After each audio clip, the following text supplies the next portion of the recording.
लक्ष द्या समोर. काय प्रश्न सांगितले आपल्याला?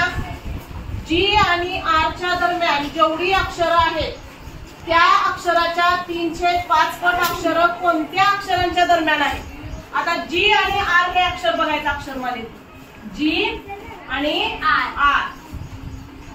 आता यांच्या दरम्यानची शोधायची आहेत आपल्याला. दरम्यान म्हणजे ही जी आणि आर सोडून मधली मोजायची. 1 2 3 4 5 6 7 8 9 10. जी आणि आर यांच्या दरम्यानचे अक्षर किती आली रे? जी आणि आर च्या दरम्यान 10 अक्षर आली. आता 10 अक्षराची 3/5 पट काढायची म्हणजे इथं चौकटीत आपल्याला ती संख्या मिळाली 10.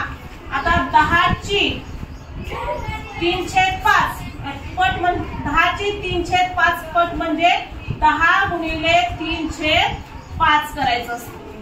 आता या दोघांचा गुणाकार करून घ्यायचा.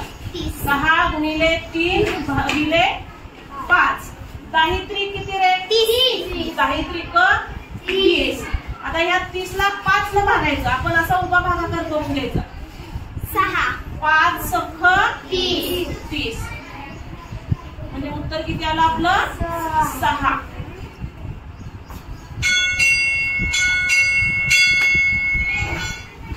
सहा अक्षर आलेली आहेत. आता काय सांगितलंय की 6 अक्षर कुठल्या 2 अक्षरांच्या दरम्यान आहेत? बी आणि एच च्या दरम्यान आहे का बघूया आपण. बी कुठं आहे? इथं आहे. एच कुठं आहे? इथं आहे. याच्या दरम्यान आणि एच च्या दरम्यान किती आहेत? 1 2 3 4 5 आहेत. पण आपल्याला किती यायला पाहिजे? 6 यायला पाहिजे. म्हणजे हा पर्याय काय आहे? म्हणजे तो नाही. के आणि एस. के कुठे आहे रे? इथं आहे. आता इथं के आहे. के आणि एस यांच्या दरम्यान बघायचं आपल्याला.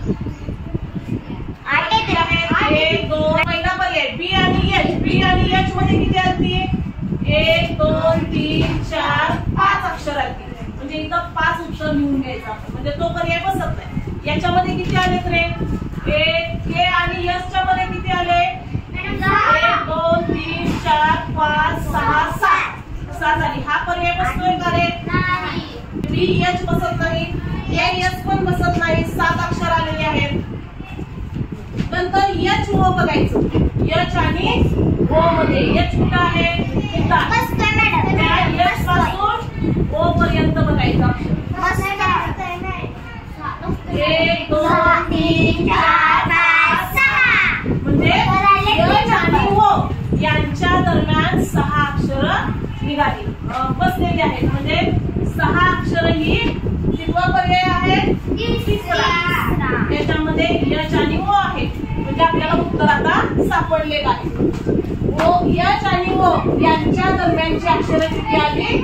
6 आले. अशा पद्धतीने उदाहरण सोडवलं तरच आपण उत्तरापर्यंत पोहोचणार आहे. आणि जे विचारले ते तशाच पायऱ्या विचारलेल्या प्रश्नानुसार सोडवत जायचं म्हणजे ते उत्तर आपल्याला काढता येईल. समजलं ना?